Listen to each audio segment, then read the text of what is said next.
Ellos a veces lo hacen con una causa justificada y con una buena razón. Pero la verdad que ellos están mal desenfocados porque la gente cree que todos los que estamos en la iglesia somos buenos.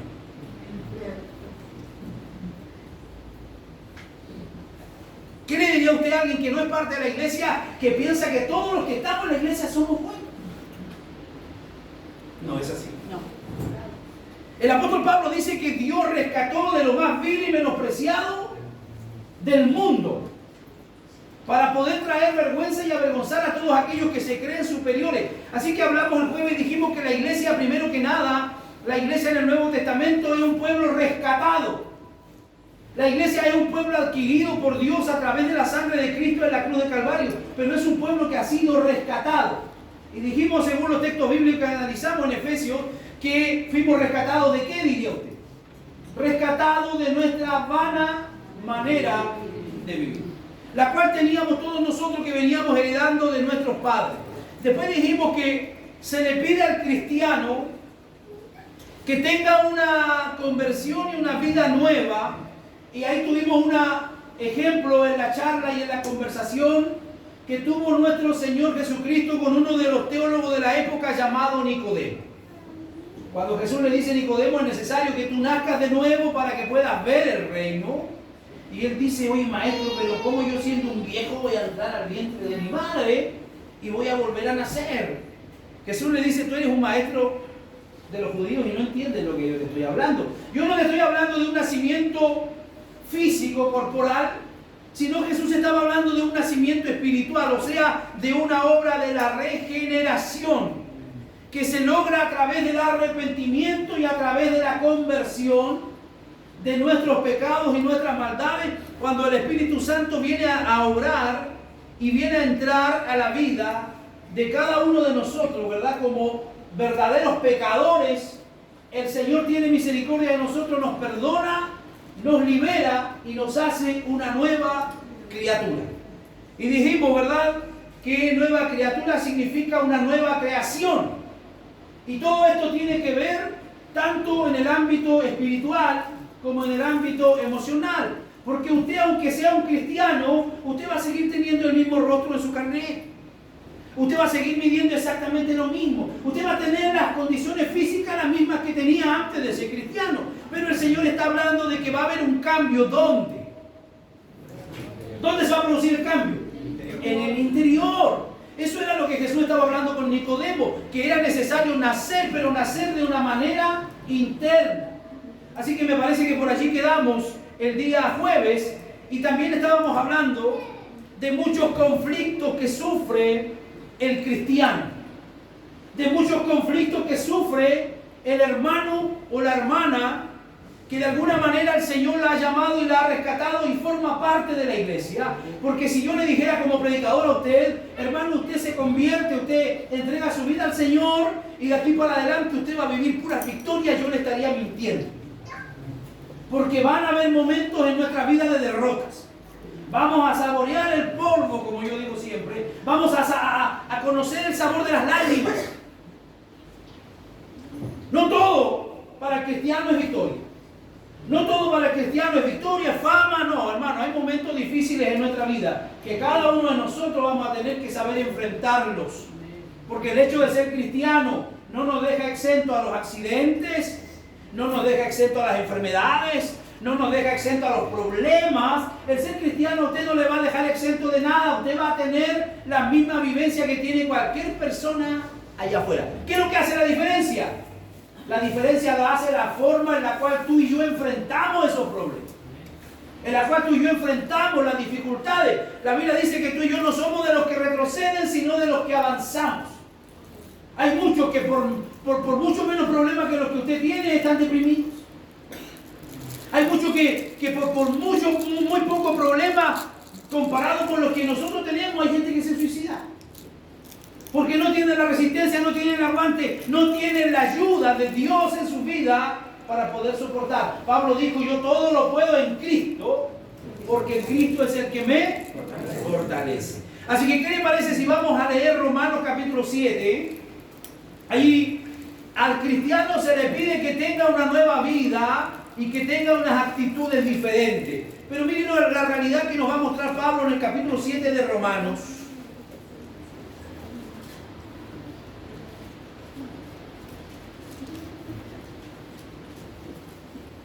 Versículo 14. Porque sabemos que la ley es, ¿cómo es la ley? Espiritual. Dice Pablo, mas yo soy carnal, vendido ¿a qué? Al pecado. Lo que yo decía anteriormente, si Dios nos soltara un poquito, nosotros no iríamos a hacer lo bueno. Vamos derechito a hacer lo malo, porque esa es nuestra naturaleza. Porque lo que hago, ¿qué dice Pablo? No lo entiendo. No lo entiendo. Pues no hago lo que quiero, sino lo que aborrezco, eso hago. Y si lo que no quiero, esto hago, apruebo que la ley es buena. De manera que ya no soy yo quien hace aquello, sino... ¿Qué dice? El pecado que mora en mí. Y eso echa por tierra la doctrina de la impecabilidad.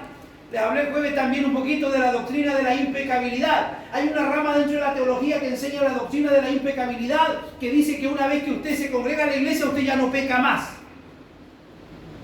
Eso es absolutamente falso. ¿Por qué? ¿Qué es lo que dice Pablo? ¿Dónde está su problema? El pecado que mora en mí. Yo sé que en mí, dice Pablo, esto es en mi carne, no mora el bien. Porque el querer el bien está en mí, pero no el hacerlo. O sea, la intención va a estar siempre en nosotros. Oye, yo pastor, yo quiero cambiar. Yo quiero dejar de hacer esto. Yo quiero cambiar porque mi familia lo necesita. Siempre va a estar la intención. Pero ¿qué es lo que dice el apóstol Pablo ahí? No el hacerlo. Porque no hago el bien que quiero, sino el mal que no quiero, eso hago. Y si hago lo que no quiero, ya no lo hago yo, sino el pecado que mora en mí. Así que queriendo yo hacer el bien, hallo esta ley que está mal en mí. Que está, el mal en mí. Porque según el hombre interior, ¿qué dice su Biblia? Según el hombre interior me deleito en la ley de Dios. O sea, cuando yo medito en la palabra, cuando yo oro, cuando tengo la oportunidad de estar con los hermanos, yo me deleito porque eso me hace bien. Me deleito en el interior, dice, pero veo otra ley. ¿Dónde? En mi miembro, en mi cuerpo, que se revela contra la ley de mi mente y que me lleva cautivo a la ley del pecado que está en mis miembros. ¿Qué termina diciendo Pablo? Miserable de mí, ¿quién me librará de este cuerpo de muerte? Él deja la pregunta allí. Él está abriendo su corazón en esta lectura y está diciendo, ¿sabe? Yo siempre me comprometo, yo siempre quiero hacer el bien, pero hay una ley que se revela contra todo lo bueno que yo quiero hacer. Y al final dice él, termino haciendo lo que yo no quiero hacer. Vamos ahora a Hebreos capítulo 4. Hebreos capítulo 4, versículo 14 al 16. Por tanto, teniendo un gran sumo sacerdote que traspasó los cielos. ¿Cómo se llama ese gran sumo sacerdote? Jesús, el Hijo de Dios. ¿Qué dice? Retengamos nuestra profesión. O sea, aferrémonos, afiatémonos, afirmemos lo que nosotros hemos profesado. O sea, si yo soy cristiano y yo digo que soy cristiano, tengo que aferrarme a eso y tengo que tratar de ¿qué? De manifestarlo también dentro de lo que yo hago cada día en mi vida diaria. Retengamos nuestra profesión, porque no tenemos un sumo sacerdote que dice que no pueda compadecerse de nuestras debilidades, sino uno que fue tentado en todo. ¿En cuánto fue tentado Jesús? En todo. En todo. Si no, dice que no se pudiera compadecer, sino que fue tentado en todo según nuestra semejanza, pero sin pecado. Acerquémonos pues confiadamente al trono de la gracia para alcanzar misericordia y hallar gracia para el oportuno socorro. Sígame. Aun cuando el pecado mora y habita en nosotros, Cristo, como nuestro representante, como la cabeza federal que nos dio la salvación, Él es nuestro sumo sacerdote y Él puede compadecerse de nuestras debilidades. Y yo esto se lo he dicho y se lo he manifestado. Que el Señor hubiera aparecido en escena, que Cristo hubiera aparecido del mundo, Dios podía haberlo hecho aparecer en cualquier parte del mundo de un momento a otro. Lo podía haber hecho aparecer en el desierto, lo podía haber hecho aparecer en la selva, lo podía haber hecho aparecer en una isla, lo hubiera hecho aparecer de un momento a otro y él hubiera venido a hacer lo que tenía que hacer. Pero era necesario que Cristo viniese a encarnarse. Era necesario que Él se viniera a encarnar. Y eso es lo que usted va a estar celebrando la próxima semana, la encarnación de Cristo en lo que es la Navidad. Era necesario que se encarnase. ¿Y por qué tenía que Cristo encarnarse? Para que Él viviera en carne propia lo que tú y yo vivimos todos los días de nuestra vida. Debilidades, problemas, decepciones, gente que nos defrauda, gente que nos traiciona, gente que nos calumnia, gente que nos da puñalada por la espalda. Todo eso lo vivió Jesús. ¿Y qué dice la Biblia? Que Él ahora se compadece de nuestras debilidades. O sea, Él nos comprende cuando nosotros estamos sufriendo y cuando a veces la fe no está en el nivel que nosotros quisiéramos.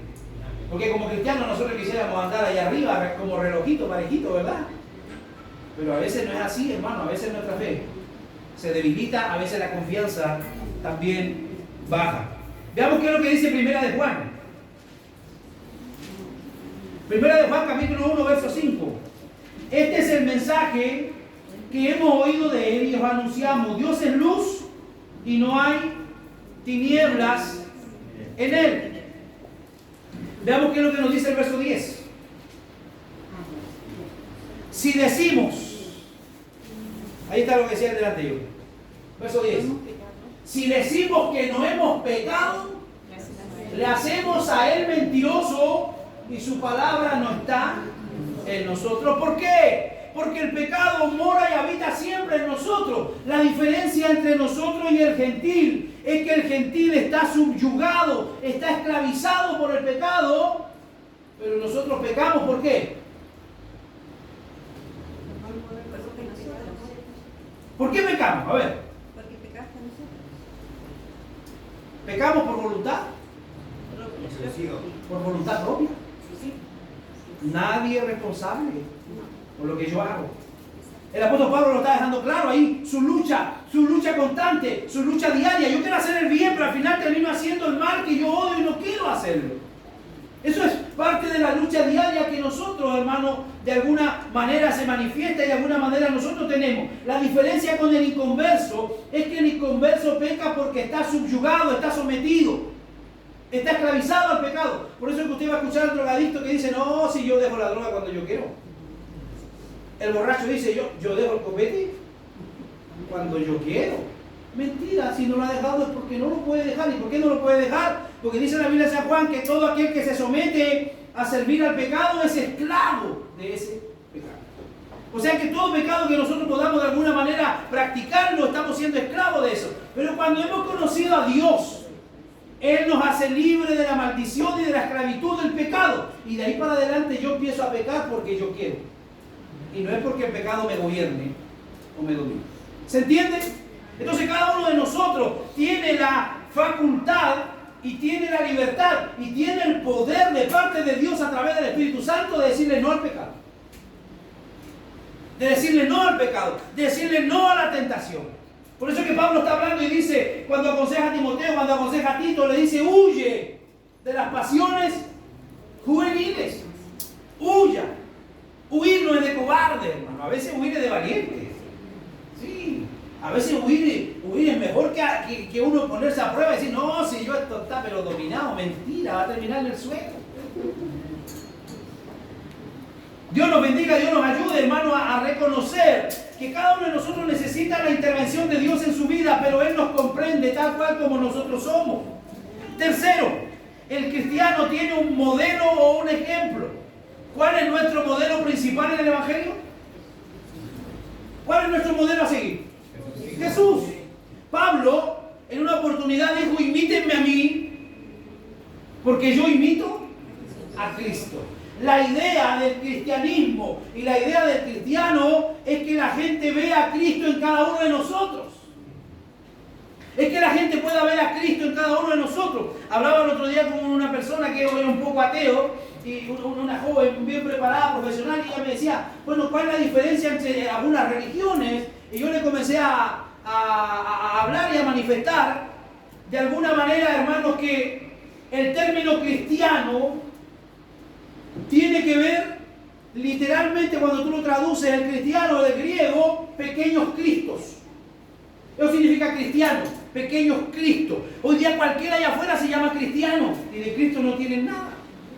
Entonces, cristiano debiera reflejar a Cristo, y por eso Pablo dice, imítenme a mí porque yo imito a Cristo. Y él dice, ya no vivo yo, dice, ahora vive Cristo en mí. Entonces cada uno de nosotros como cristianos tiene un modelo que seguir, y ese modelo es Cristo. ¿Y qué es lo que nos decía el texto que leíamos en Hebreos 4 del 14 al 16? Que Cristo fue tentado. ¿En cuánto fue tentado Cristo? En todo. A ver, ¿se recuerda usted cuándo y en qué fue tentado Cristo? En el desierto. En el desierto. En el Getsemaní también sintió la tentación cuando él dijo, Padre, si es posible, pasa de mí esta copa. Se veía difícil, ir a la cruz era difícil, pero él dice después, hágase tu voluntad y no la mía. O sea, estaba siendo tentado ¿a qué? A desertar. ¿Por qué? Porque una de las cosas más particulares y una de las gloriosas bendiciones que tenemos hoy día nosotros es que somos bendecidos por la obediencia de Cristo. ¿Qué otra tentación más tuvo Cristo? En el desierto. ¿Cuál era la tentación en el desierto? A ver. El hambre. Convertir las piedras en pan. ¿Podía hacerlo? Sí. Podía hacerlo. Entonces eso nos habla a nosotros de que del hambre nos está hablando de satisfacer la necesidad de nuestro cuerpo. ¿Qué otra tentación más le hizo el diablo? Desafiar a Dios.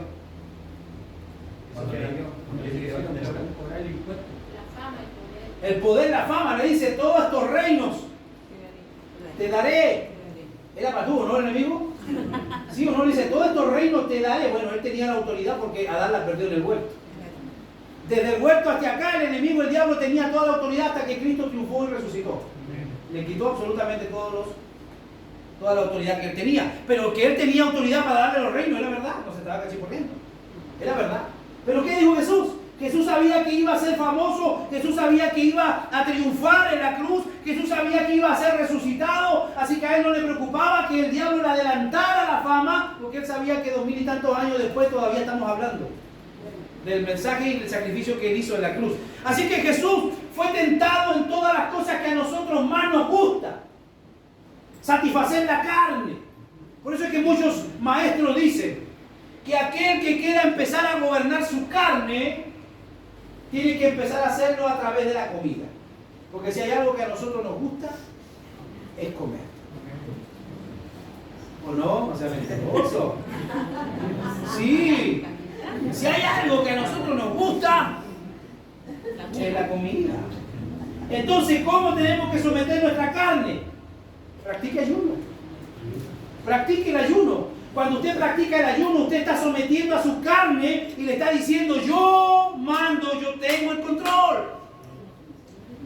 Pero ¿qué cuesta ayunar, no? Sí.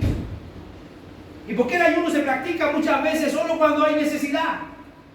Porque no lo tenemos como práctica, pero debiéramos como cristianos practicar no solo cuando estamos enfermos, no debiéramos ayunar solo cuando hay problemas, porque cuando hay problemas nos tiramos al suelo y ayunamos todos los días. Pero ¿por qué esperar esos momentos? Si nosotros podíamos ayunar, hay gente que ayuna 3-4 veces por semana y tiene una condición física y una condición mental excelente. Excelente.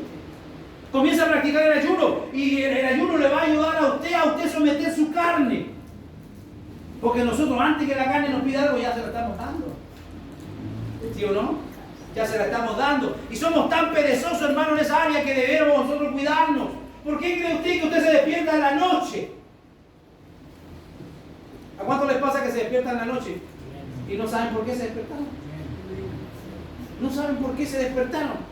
El Señor algo quiere con ustedes, lo está despertando. ¿Para qué? Para que puedan tener un momento de oración, un momento de intimidad con Dios. No es que hay problemas de sueño, es que voy a tomar melatonina para poder dormir mejor. No. Dios lo está despertando porque algo, tal vez lo quiere librar de algo y necesita usted orar. O necesita orar por su familia, o necesita simplemente tener un momento de intimidad con el Señor. Así que necesitamos nosotros entender que el Señor fue tentado en todo. ¿Pero qué dice la Biblia? Hebreos 4. Que dice que en todo fue tentado, pero sin pecado. Sin pecado. Entonces, si Él lo logró con un cuerpo físico como el nuestro, estando sobre la tierra, sufriendo todo lo que sufrió, Él en nada de eso cayó y fue realmente, hermano, tentado en todo, pero sin pecado. Entonces Él nos entiende a cada uno de nosotros por lo que pasamos diariamente. Un alto porcentaje de las llamadas caídas en los hermanos de la iglesia se debe a que ellos se fijan demasiado en los demás. ¿A cuántos de ustedes no le pasó que cuando llegaron a la iglesia, llegaron con mucha ganas, con mucho ánimo, pero de repente ven que un hermanito o una hermanita hace algo que no es debido y eso lo derrumbó? ¿A cuánto le pasó? Es por eso más arriba, ¿vale? Por eso le digo yo que la gente piensa que todos los que estamos acá somos buenos, no es así. A veces vamos a ver actitudes y cosas de gente que nosotros pensábamos que no eran así. Pero un alto porcentaje de las llamadas caídas de los hermanos de la iglesia se debe a que ellos se fijan demasiado en los demás. El recién convertido se siente muy animado a ir adelante en su nueva vida, pero se ve desmotivado por la conducta de otros cristianos. Y ahí nosotros tenemos que tener mucho cuidado. ¿Y por qué nosotros debemos cuidar nuestro testimonio? No porque queramos ser santurrones, o no es porque queramos ser superior a los demás, sino que nosotros no queremos causar tropiezo absolutamente a nadie. No causar tropiezo absolutamente a nadie. Y en eso nosotros tenemos que ser sabios. Y tenemos que saber discernir. Aunque no es una regla absoluta, sin embargo, diferentes experiencias muestran que cuando el recién convertido se le toma inmediatamente para enseñarle sobre la fe, y no se le pide solo venir a la iglesia o cumplir con algunas cosas, sino que se le propone a Jesucristo como su modelo, los elementos ambientales negativos tienen poco efecto en su vida. ¿Qué es lo que está diciendo esta enseñanza? Que cuando hay alguien que es un recién convertido a la iglesia, lo primero que nosotros tenemos que enseñarle es que él tiene que mirar a Cristo. Porque si mira a los demás, ¿qué va a encontrar? Mira el que está a su lado ahora, ¿ver? Haga un ejercicio práctico, mire el que está al lado. ¿Qué es lo que usted va a encontrar en esa persona? Va a encontrar muchas cosas malas y muy pocas cosas buenas. Va a encontrar mucho detalle, muchas cosas malas y muy pocas buenas. Y cuando uno dice, a ver, hermano, usted puede decir alguna cara. La única vez que la gente encuentra cosas buenas en alguien es cuando lo están velando. Hoy todo el mundo habla lindo. ¿No le ha pasado a usted? Todos hablan bonito y se murió y era súper bueno. ¿Y por qué el Señor se lo llevó si era tan bueno? La única vez que vamos a escuchar que hablen bien de nosotros va a ser cuando estemos ahí. Pero si usted le pregunta a alguien, a ver, ¿qué dice usted del hermano Pepito? Y todo, Pepito es tacaño, Pepito es amarrete, Pepito. Es lo primero que se nos viene a la mente, pero nadie se va a acordar que Pepito más de alguna vez ha hecho una obra buena. Las obras buenas a veces no son valoradas, no son puestas en el diario, pero si usted cometiera un pecado, yo le aseguro que aparece en el diario con letras rojas. Porque el ser humano es así. Así que, hermano, cuando usted comienza a discipular y comienza a visitar o comienza a guiar a alguien en el Evangelio, enséñenle lo primero que tienen que mirar a Cristo, porque los demás somos todos con fallas. Los demás todos fallamos, todos defraudamos. Usted me puede ayudar hoy día y yo mañana tal vez me olvido y a lo mejor si lo encuentro en la calle, alguno que ha estado en la iglesia, a lo mejor a veces ni lo reconozco, porque el hombre, el ser humano es así, hermano. Pero nosotros sabemos que quien tiene que ser el modelo de nuestra vida es Cristo. Por eso el apóstol dice que nuestra mirada debe estar puesta en ¿qué? En Cristo. ¿Quién es Cristo? El autor y consumador de la fe. Y ahí usted dice, bueno, pastor, a ver, veamos. Usted tiene el ejemplo de Pedro. Pedro ve a Jesús caminando sobre las aguas, caminando sobre el mar. Y Pedro le dice, maestro, si eres tú, déjame ir hacia ti. Y maestro le dice, ven, Pedro, ven. Pedro se baja literalmente de la barca y comienza a caminar sobre el agua, sobre el mar. ¿Hasta cuándo caminó Pedro? Hasta que dejó de mirar a Jesús y empezó a mirar la ola y empezó a sentir el fuerte viento. Entonces, ¿qué pasó con Pedro? Se hundió. ¿Qué hizo Jesús con Pedro? ¿Qué hizo Jesús con Pedro? A ver, los lectores de la Biblia, ¿qué dice la historia que hizo Jesús con Pedro? Jesús le tendió la mano. ¿Qué más hizo? Lo levantó y lo reprendió, lo retó. Escuchen, le tendió la mano, lo levantó y lo reprendió. Nosotros somos buenos para puro reprender. Somos buenos para retar, pero somos muy malos para levantar a alguien que ha caído y tender la mano. Dígale a que está a su lado, primero tiende la mano y después reprenda. Y después reprenda. Porque eso a veces se llama y se convierte en religiosidad. Oye, yo te dije que te iba a pasar esto, ¿y por qué me dije? Primero dele la mano y levántelo, y una vez que ya lo tiene y sabe que está seguro y está levantado, entonces le deja caer la disciplina, porque tampoco le podemos palmotear la espalda. Algo tenemos que decirle. ¿Sí o no? Así que cuidado. Entonces, ¿dónde estuvo el error de Pedro? En quitar la mirada de Cristo. En la medida en que usted como cristiano esté mirando a Cristo, usted va a poder avanzar, usted va a poder crecer. Pero usted empieza a mirar el detalle del pastor, el detalle del presbítero, el detalle de los hermanos, y eso le va a ir desanimando. Y no se va a dar ni cuenta cuando usted esté fuera, lejos de servir al Señor. Avanzamos. El cristiano cuenta con la verdad de Dios revelada en la Biblia. Los creyentes no andan a oscuras en la vida para que tropiecen y caigan continuamente. Se sabe que aún en los años en que los primeros seguidores de nuestra fe no tenían Biblias, ¿cómo lo harían ellos, hermano? ¿Se ha preguntado usted alguna vez? Bueno, los que han estudiado la historia de la iglesia saben cómo funcionaba eso. Pero en los primeros siglos, en los primeros años no había Biblia como hay hoy. ¿Y cómo funcionaban? ¿Y cómo aprendían? ¿Y cómo seguían los discípulos? ¿Y cómo seguía la gente congregándose y perteneciendo a la iglesia? ¿Cómo se transmitía el mensaje? Oralmente. Oralmente. De manera oral. Así como el Señor le dijo al pueblo de Israel: esta palabra, dice, estarán y las atarás a tu cuello, la tendrás en tu frente, la pondrás en los tinteles de las puertas, dice, y se la repetirás a tus hijos y a los hijos de tus hijos y a los hijos de los hijos de tus hijos. O sea, siempre la primera prioridad es que el Evangelio sea transmitido. Transmitido. Ya sea en nuestras conversaciones, en la mesa. Hay algunos que dicen, en la mesa no se habla de política ni de religión.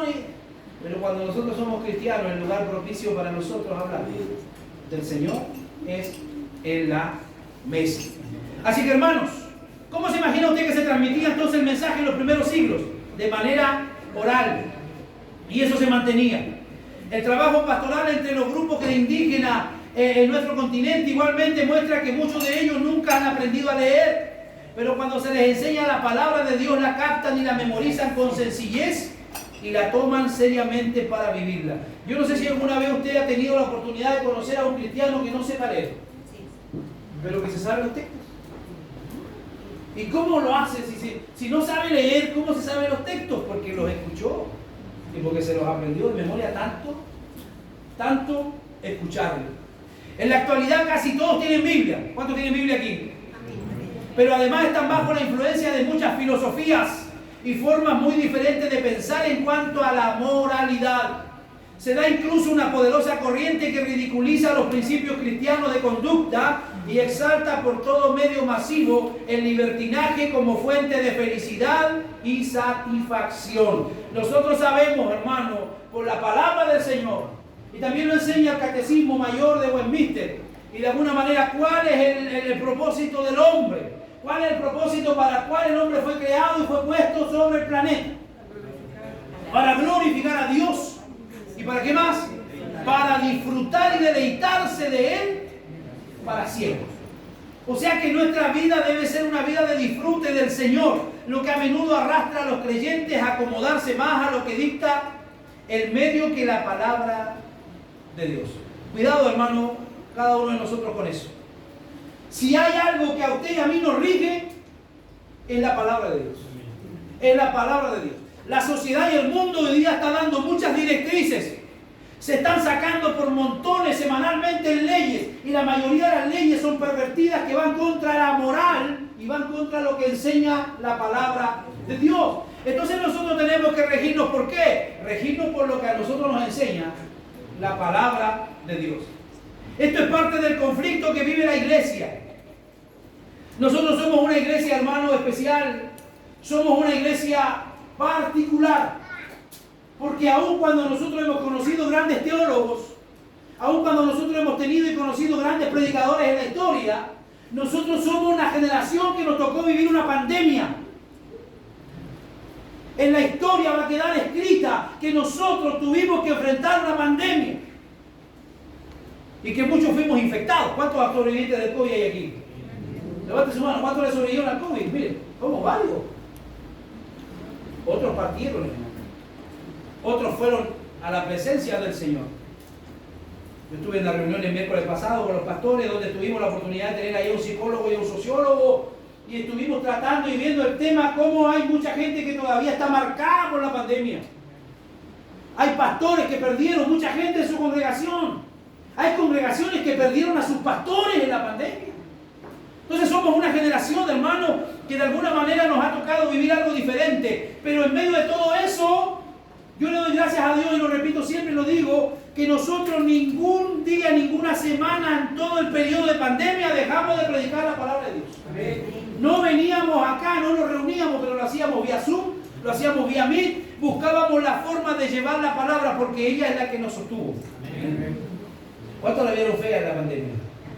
Sí, la vimos difícil, hermano. Lo único que nos sostuvo fue la fe y fue la palabra de Dios. Amén. Muchos en cuarentena, muchos sin poder recibir gente. Ahora, ayer hablábamos con la hermana Hermina, no está la hermana Hermina. Ayer hablábamos, pero la pandemia fue terrible, hermano.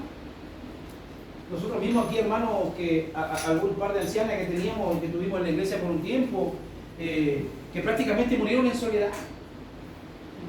Murieron en soledad, pero ni siquiera se les permitió hacer un velorio, los pasaban por afuera de su casa en la carroza y eso era todo. Mucha gente que fue llevada al cementerio y murió en soledad. Todo eso nos tocó vivir, nos tocó enfrentar. Pero nosotros tenemos que entender que lo único que nos mantuvo en ese periodo difícil fue el poder de la palabra de Dios. El hecho de que Dios estaba al control. El hecho de que Dios en su soberanía, de alguna manera Él sabe a quién va a llamar y a quién no va a llamar, a quién se va a llevar y a quién no se va a llevar. Pero nosotros no podemos caer en la ansiedad porque sabemos que la palabra es la que nos da vida. Esto es parte del conflicto que vive el pueblo de Dios. Pero quien ha tomado una decisión por Cristo debe ser enseñado a sujetarse a la palabra de Dios. Por lo cual esta debe ser resaltada como la verdad final y suprema en cuanto a las conductas. El cristiano no debe avergonzarse, sino que debe llevar la palabra con dignidad. ¿Qué tiene que hacer usted con la palabra? Llevarla con dignidad. No, que yo soy medio cristiano, así un poquito, me gusta la iglesia. No, usted ponga pecho y diga, yo soy cristiano. Yo leo la palabra de Dios y la palabra de Dios dice que esto es bueno y dice que esto es malo. Porque la Biblia dice que en los últimos tiempos a lo malo le llamarán bueno. Y a lo bueno le llamarán malo. Es importante reconocer otro factor en la motivación de la conducta cristiana. Si bien nadie será salvo por las obras, sino por la fe, sin embargo los hijos de Dios habremos de ser juzgados por la ley de la libertad. ¿Cuántos dicen amén a eso? No somos salvos por las obras. Las obras son el complemento que demuestra que usted es un cristiano, que usted es salvo. Las obras van a llegar solas. Pero ¿qué es lo que nos llama la atención? Que nosotros hemos ido, vamos a Santiago capítulo 2, verso 12. Veamos lo que nos dice la palabra allí.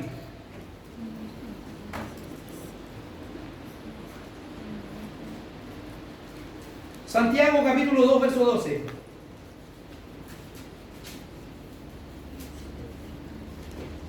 Así hablad y haced como los que habéis de ser juzgados por la ley de la libertad. ¿Cuántos de nosotros sabemos que el Señor nos ha hecho libres? ¿Cuántos realmente se sienten libres? El Señor nos ha hecho libres. La fe en Jesucristo nos ha hecho libres. Juan 8:31. Levante sus dos manos arriba los que se sienten libres. No solamente la gente que está en la cárcel está prisionera. Hay mucha gente que camina en la ciudad y que no son libres espiritualmente ni emocionalmente. ¿Qué dice Juan 8:31?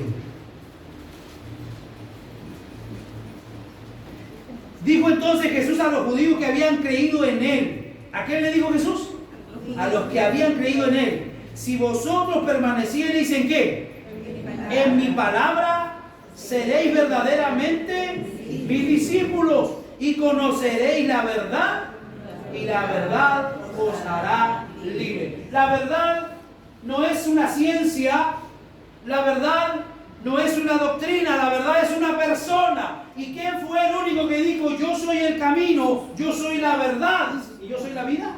Jesús. Así que cuando hablamos de verdad, estamos hablando de la persona de Jesús. Si vosotros permanecéis en mi palabra, seréis verdaderamente mis discípulos. Este texto significa que si nosotros permanecemos obedeciendo y haciendo su palabra. Porque la palabra no solamente es para oírla. La palabra no solo es para oírla. La Biblia también lo dice en Santiago, que a veces somos oidores olvidadizos. Así como usted se considera y como usted ve su rostro en el espejo antes de venir a la iglesia. ¿Cuántos se miraban en el espejo antes de llegar a la iglesia? ¿Cuántos se miraban en el espejo? A ver, algunos se vienen mirando en el espejo del auto ahí, ¿verdad? Dándose los últimos retoques. Pero usted considera su rostro en un espejo y ahora al salir del culto, usted ya no se acuerda cómo estaba su rostro. Y tampoco está de la misma forma en que vio por última vez su rostro en el espejo. Bueno, hay gente que es así, hermano, que considera su rostro, ¿verdad?, como en un espejo y que luego se olvidan cómo estaba, se olvidan de los detalles. Bueno, hay mucha gente que es así, que viene, oye la palabra, pero apenas se salen por la puerta de la iglesia, se olvidan absolutamente de todo lo que se les enseñó. El Señor dice, no sean oidores olvidadizos, sino hacedores de la palabra. ¿Qué dice Gálatas capítulo 5, verso 1?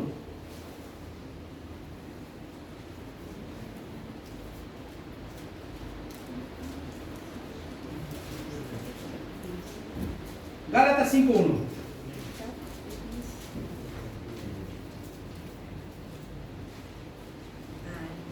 ¿Qué dice? Está pues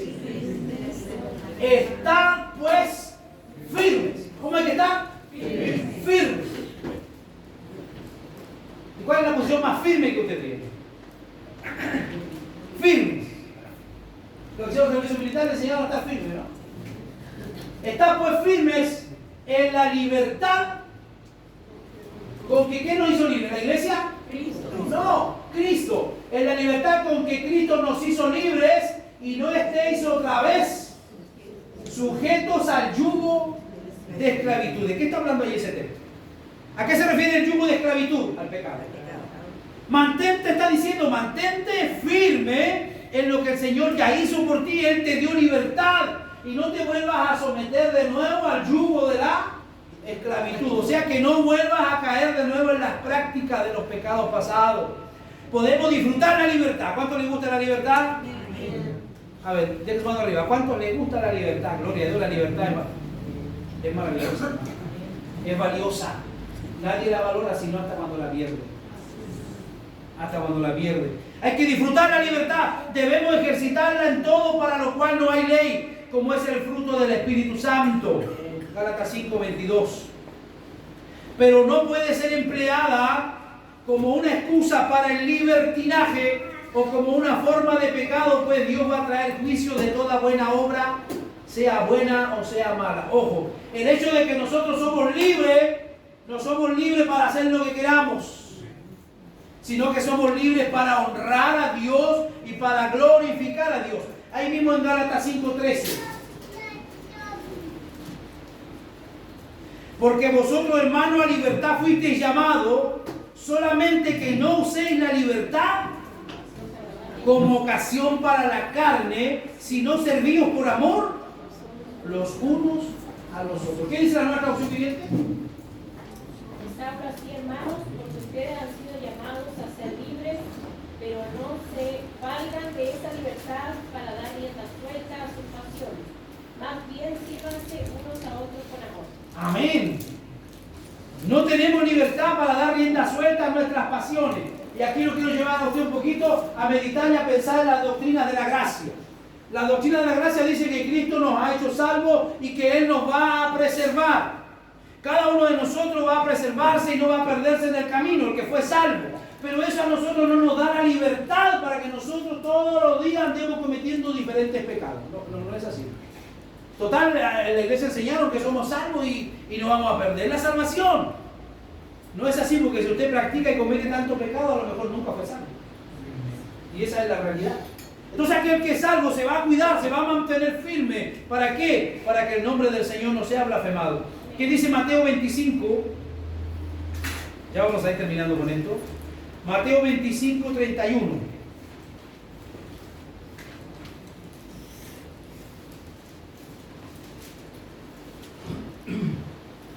Cuando el Hijo del Hombre venga en su gloria. ¿Cuántos están esperando ese día? Amén. Cuando el Hijo del Hombre venga en su gloria y todos los santos ángeles con él, entonces se sentará en su trono de gloria. ¿Y qué más dice? Y serán reunidas delante de él todas las naciones y apartará los unos de los otros como aparta el pastor las ovejas de los cabritos. Siga. Y pondrá las ovejas a su derecha y los cabritos a su izquierda. Entonces el rey dirá a los de su derecha: venid, benditos de mi Padre, heredad del reino preparado para vosotros. ¿Desde cuándo? Desde la fundación del mundo. ¿Por qué?